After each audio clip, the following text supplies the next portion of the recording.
Good night to all the viewers. I'm extremely excited to share with you the first interview on Ground Zero, where we are striving to create a critical mass of critical thinkers around the world. And this evening I have with me Aurora, or better known as the Promethean, and I am going to ask her two questions, two very pertinent questions that I hope she will be able to answer. Aurora, you have not heard these questions, but welcome to Ground Zero. Thank you, Desmond. Thank you. I'm happy to be here. I'm happy to look at the questions. These questions I believe are challenging because they're quite broad, but I believe that if we pose these questions to intellectual people like yourself, and we will get some fun facts on you later, but I really want to get stuck in and make these interviews quick and fun, and I want people that watch this to put on their thinking hats and absolutely get enthralled in the consequences as well as the extreme excitement of answering these very complex questions, and knowing that there are actually answers, that there are actually thinkers out there that can think this through and actually come up with answers. So Aurora, without wasting any more time, I want to ask you the very first question. And that question is, what would be your ground zero? In other words, where would you start to create a critical mass of critical thinkers? That is what I've been doing right now. That is hosting the channel and discussing the information on the truth that is within each and every one. I am a very strong, or rather say firm, believer in the fact that spirit really does change in things or matter, or influences matter, which is more the metaphysical aspect. So yeah, what I'm doing right now, I believe that's what it is. That's where I am with regards to the ground with critical mass. It takes time. Aurora, thank you for that. Do you believe that what you are doing, that more people should be doing this? If we are to create a critical mass of critical thinkers on this planet, do you think it's okay that it's yourself doing what you are doing? What would you encourage other people to do to create that critical mass? Very good question. I question myself every day, that question, and I come up with different answers every day, honestly. And what I found was, what I'm doing is, I am my own test subject in terms of the extreme of whatever questioning and thinking and plans and such. With regards to your question, I feel that if I'm able to do that, then my neighbor or my friend or the people that I communicate with are also able to reach that level. Perhaps not as exactly as how I do it, but I've also started at a certain level of my life. And so everyone will be at the various levels to actually understand the progress going forward. Understand that you will have to start somewhere in the grassroots. You'll have to start somewhere and then step up from there. You can't just always, use training wheels for your bicycle, which is obviously where thinking and cognitive thinking is very, very important as well. Critical thinking, very much so. Okay, how would you define critical thinking? I define critical thinking as something that borders on a logical understanding of what is most humanly possible at that given point in time.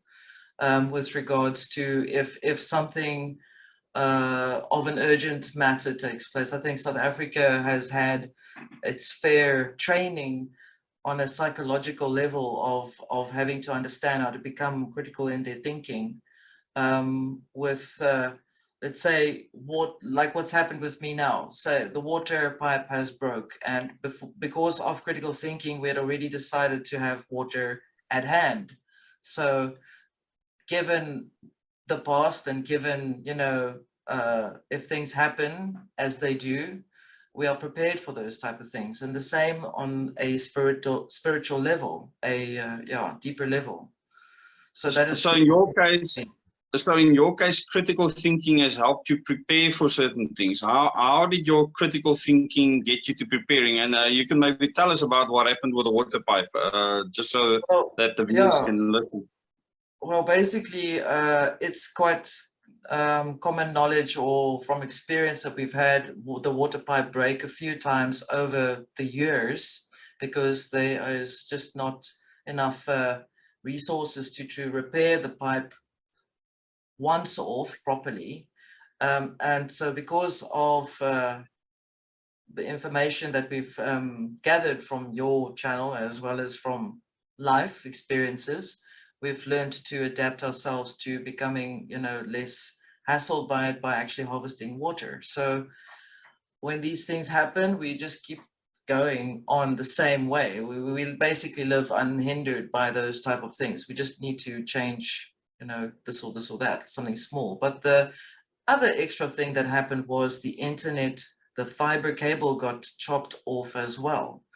During there was a little digger that actually decided to dig down to get to the pipe and actually just broke the fiber cable completely in pieces.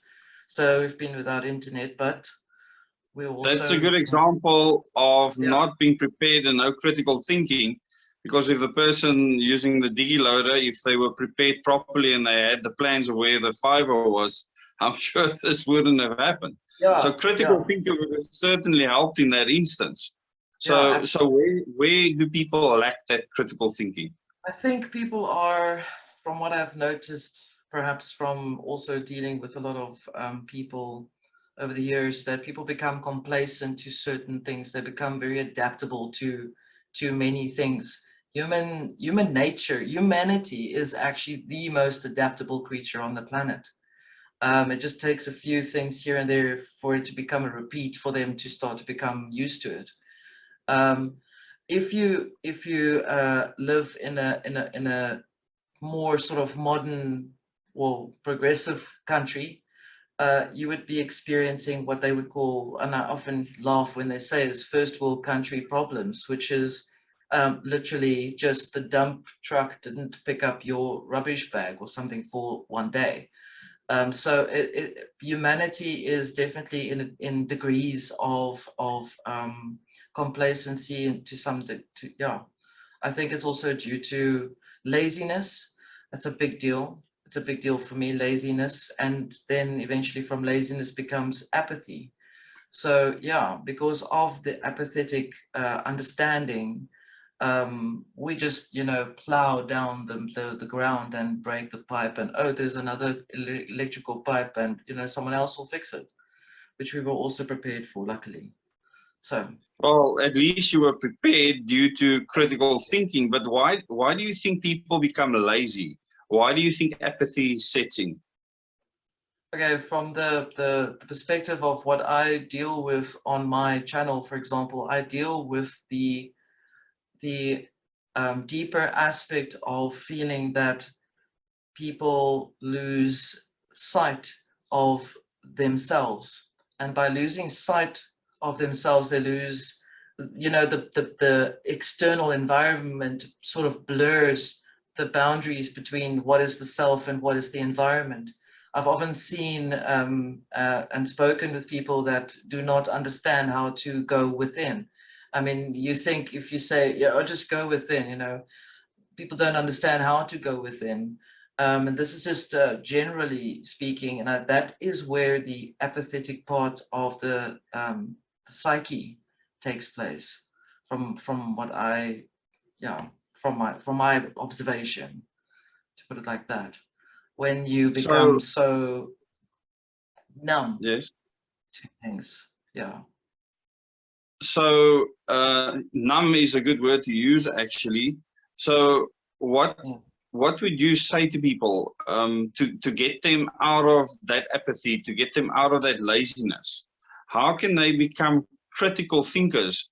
And how do we create, and this is the second question, how do we create a critical mass of critical thinkers? Because it means that firstly, you need to understand that you need a certain amount of people to create success. If you don't have enough, we'll have more apathy and more laziness. Yeah. So how do we do that? And what does that critical mass look like? Do you have any idea around that? Well, right now, I would be able to tell you that there is definitely a critical mass taking place right over the world. I deal with a lot of international people and a lot of South African people, and the critical mass is happening as we speak. It happens on various levels. You're asking me how would it look? I would say it looks like what we're experiencing right now, on many levels. Multidimensionally, you would be able to say it like that. And when I say multidimensional, I'm saying or referring to, you'd see it in different degrees in people's behavior. For example, a good example is we went to the post office, and there was a guy standing out there with a mask on, and I actually said to him, take the mask off. You don't need to have the mask on outside. I wasn't saying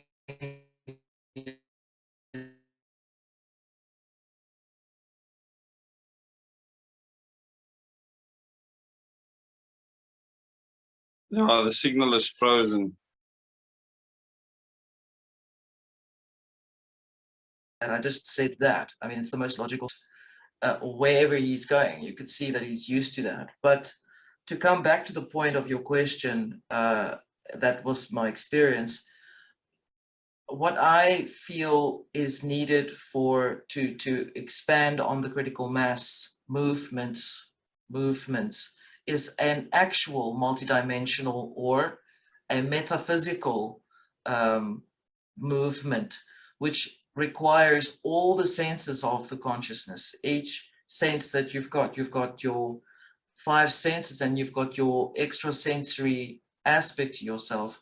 You need to literally become friends with each sense that you've got. You've got eyes, because if you don't have them, you'll know you don't have them. This sort of thing. So that is what I would do when I would deal with a particular person who perhaps is in the first thing that they say is, I feel lost or I feel stuck. And that then goes to whatever the other aspects are with regards to that. But mostly it's to reintroduce your senses back to you, for you. So that is where the process has taken me, is to reintroduce these things. I actually find that interesting, because I felt like that is a theme that I have felt inspired to speak about of late, is the fact that we've become senseless, and we don't actually use our senses anymore to heighten our awareness, our alertness, our thinking. And you touching on that now. So how have you experienced getting people in touch with their senses? How has that helped them with regards to the experience that you've had? Okay, well, that's interesting, because every person experiences it in a different way. It is often reflected in relationships, which I think is a big deal for most people, where they are having relationship issues.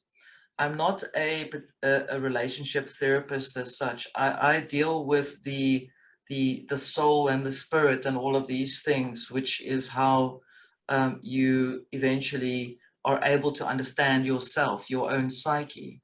So what I deal with when I do, for instance, start something up like that, given the background, as I say, every person is different.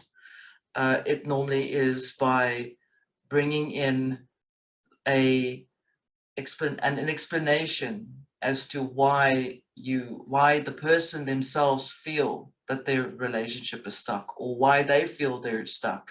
Where are they? They must be able to, or you must be able to tell me where you are and why you feel stuck. And we'll discuss it, and we'll discuss it until you are eventually able to see the little break in the electrical current of your life. And so in that process, while that is coming from you in your personal life, you're explaining it to me, I'm then able to assess with you what you would like to start with. And that the first thing that always has to be started up with is the heart, the heart of understanding. And it's not just literally the physical pump station that we've got, but the heart of the mind.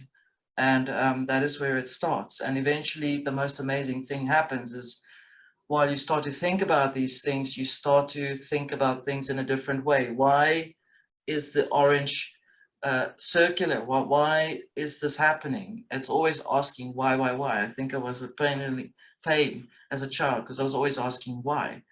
But we'll get to your childhood just now. Well, yeah.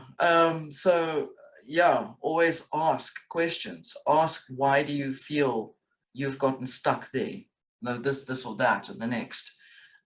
So the relationship with oneself determines the relationship that one has with one's environment, or the reality in which a person shares that space with. You can't just assume that the guy is going to contact you, or the woman is going to contact you. You both need to contact one another. There has to be face to face. You can't just have a relationship without that effort, sort of thing. That does seem to come up as a theme, by the way, relationships. Okay. Yeah. Well, I suppose that's one of the things that's under attack these days, and maybe a lot more critical thinking needs to happen around that. I think it's something we might just be living past, and life happens to us. What do you want to say to people that are caught up in life and the things that take you away from being in touch with your senses, as you said earlier? The first thing I would like to ask them is why do they feel they need to run away? Why are they escaping? Because to become numb to your environment and to become complacent to yourself is a very deep wound of wanting to run away from the self. Why are you escaping? And it's always coming from childhood, parent issues, or where authoritarian had taken place, perhaps. And so these things often make you feel like the first thing you want to do as a primal instinct is to run away or numb down, numb out the world. So what I would start by saying is to bring in the smallest details for them to start thinking on, the subtleties, because when you're so numbed down to the world, you tend to, your energy tends to become very heavy and very direct. So it's like it's quite a deep cut, and it's a very a heavy cut. And so when you're bringing information in and you're sharing these subtleties, you're bringing the smaller things. Like the first thing I was teaching everyone to do was to look at a blade of grass, which helps you to start focusing on the grass, touching base with what you experience while you touch the grass. What does it smell like? What does it look like when you hold it up against the sun? Using all the senses literally with that blade of grass. And that is what I always use, blade of grass. It's the best thing ever. Okay, so I suppose people go and pick up a blade of grass and put it up against the sun and have a look at it. I think that's a fun activity for people to do. I often ask people to lie down on grass and just smell the grass, touch some soil, especially if you've been sitting behind the computer the whole day. That's definitely a good exercise. Aurora, some fun facts about you. Okay, so the first thing I want to ask you is something that you can tell us about your childhood, say your primary school years. Anything random. It's interesting and random because I think that the school that I went to as primary school was built specifically for my generation of children. Because as I left the school went gone, done, away. Yeah. It started when I was going to school and it ended when I left. It was quite crazy. It was a school that you wouldn't even have known existed. Wow, And that's fascinating. we were taught the most craziest things though. We were taught how to do self-defense, and we were taught how to do uh, CPR and recognize certain objects and things that would not have to be in the place that you would want it to be in, unsafe objects. So yeah, I had a strange primary school here, school life. Can you mention the school's name or Yeah, I can mention it. It was called Andries Pretorius. okay. Yeah, And and why do you think the school was so peculiar? And why do you well, think you were sent there? I think that first of all, I think that it was close enough to where we lived, but I Okay. think that it was a school specifically for certain types of age group children. Well, I think generationally, my generation was a very prominent child at that time. And most of the parents were all at the, what do you call it, fluid? The Navy. Navy. The Navy, yes, as well as military and police. So it was a very interesting school. We also had, we were taken to go to explore submarines as a school Wow. outing. Yeah, so we were Okay. experiencing a lot of these type of things that were, I know most people say that they didn't have those things in their school, so it was, but that's primary. So Yeah, that sounds yeah, fascinating. Did you have parents in the military? I had parents, I had well, I have a bloodline, both bloodlines of parents were in the police force. My dad was in the military as well, and he was also involved in other services that was then very much involved in the anti-terrorism stuff. Okay. Hmm. So, yeah, maybe if you want to speak about that later, we can. But now I would like to speak to you about your teenage years. So high school. Teenage Anything years. interesting about that? Yeah. Well, I was always the odd one out. I was never Okay. really part of anything. I didn't really engage with anyone because I was so very sensitive to everyone's stuff. I then already started to become aware of my abilities, my psychic senses, my sensory senses inside of me. And the first thing I always wanted to do was to kind of not be around people. People, to me, school kids, school ground, noise, classrooms, everything was always a bit too much for me on a sensory level. It was overloaded. However, I did meet one or two friends over the school, my school life, and they were interesting people to get to understand and to know, what does a human being do, type of thing, because I really didn't feel like I was a human then. So Okay. yeah, What do you feel like? not present, not here, not in this world. I not human. I don't think so. I don't feel. I think we are all meant to be more than just human beings. I think that's a very good short response. I really appreciate that. Then your adult life, something from your adult life, you've left school, that's interesting. Anything, fun facts from your adult life? Facts from my adult life. I experienced well, yeah, this is the one thing that comes to the top of my mind is I experienced a UFO phenomena or unidentified flying object phenomena. However, I Okay. also experienced That's a loss of fun fact, or straight to the point. There's so many other things that are tied to that because I started to remember things that happened to me when I was a child.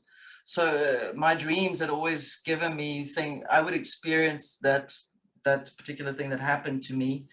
I lost time. I was then at a different location, so there was that aspect that took place.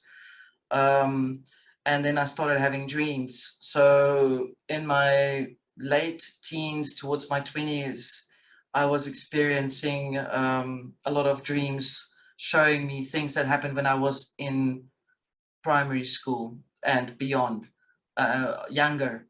So I think there had been certain things that had taken place. That's why I say I think that school was something specific, because it had led me to question everything else after that specific UFO phenomena that I had.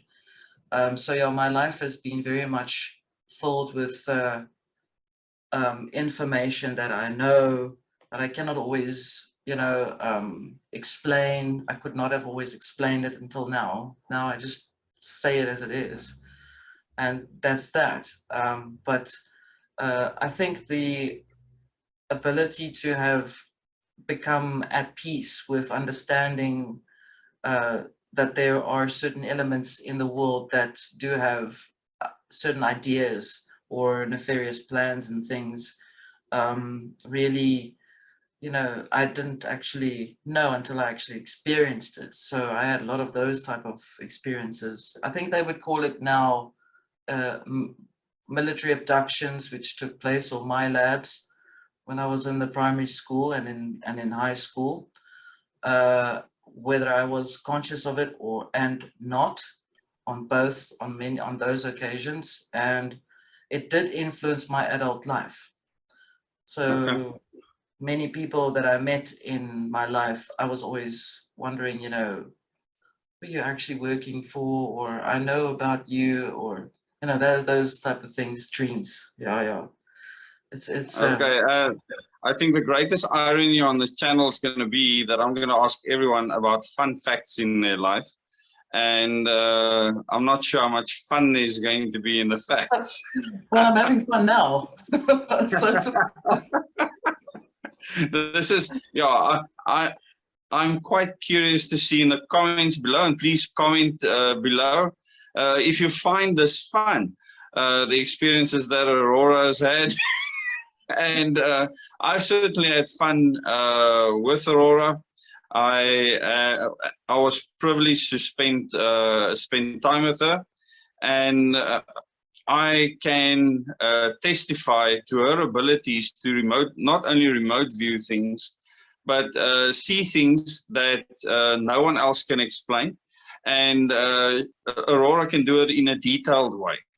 And she does this for good. And this is awesome, because don't you think that there's a stigma around what is called psychic abilities? yeah, of course there are. It's always been the case. It's a funny thing that you say People that. think of someone with a crystal ball sitting somewhere, Yeah. conjuring up how they're going to destroy the planet. Yeah, well, this is the funny thing. I actually am currently busy with something very specific that I will be discussing with certain people about breaking down the understanding of the word occult, which was really founded in the 1500s by certain ministries that wanted to hold or prevent people from accessing the deeper nature or the deeper knowledge of the hidden wisdom within. And the occult has got a very bad name to it. I'm loving shattering that word, because it really is just a description of scared people at the time who have created that particular word to prevent everyone else from actually accessing it or even exploring it. So yeah, Well, that's I suppose after you saying that some people have run out of the video with screeching tires, and I yeah, would welcome them back. And actually, this channel is about a critical mass of critical thinkers. If you want to think critically, you need to open your mind, and you need to learn as much as you can. And at the end of the day, in these interviews, there's no judgments at all, and it's purely someone giving their perspective on how we start a ground zero and how we create a critical mass of critical thinkers. And I really want to thank you for your input, Aurora. It's been fun interviewing you.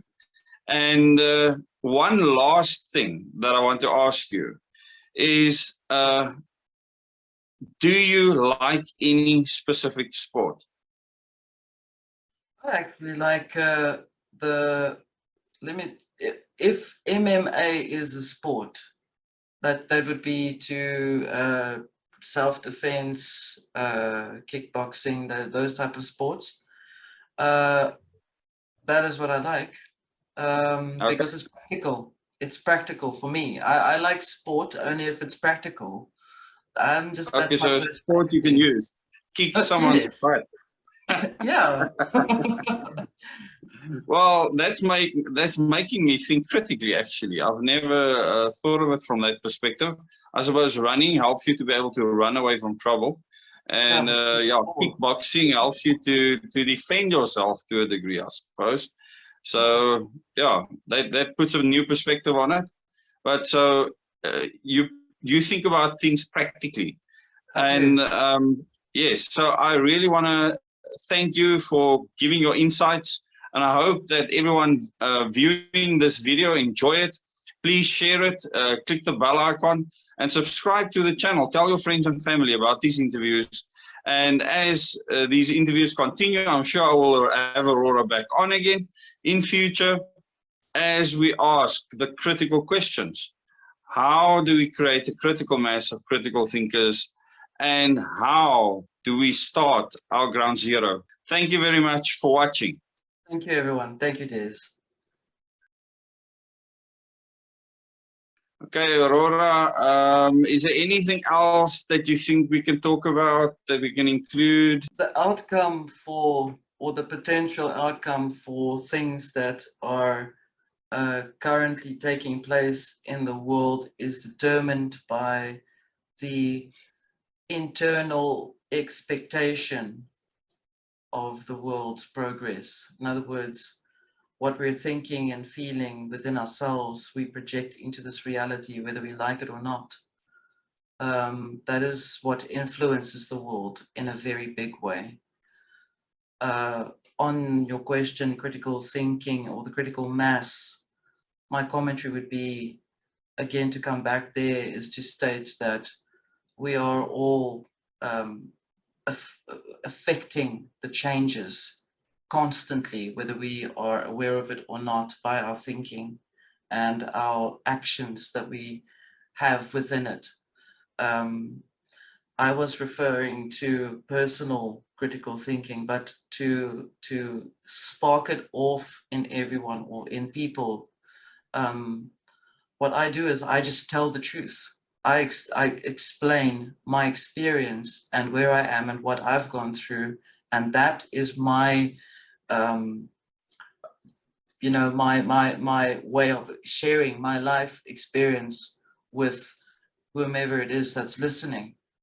And it is up to you to decide what you want to do with it, what you want to do. If you think I'm talking nonsense, it's also okay. If you're feeling this, or you want to ask that question or that, this isn't generally speaking now with whomever, then often enough, I have that much trust in the psyche or the soul of that person's, of the actual creation of that person's soul, that soul will respond back.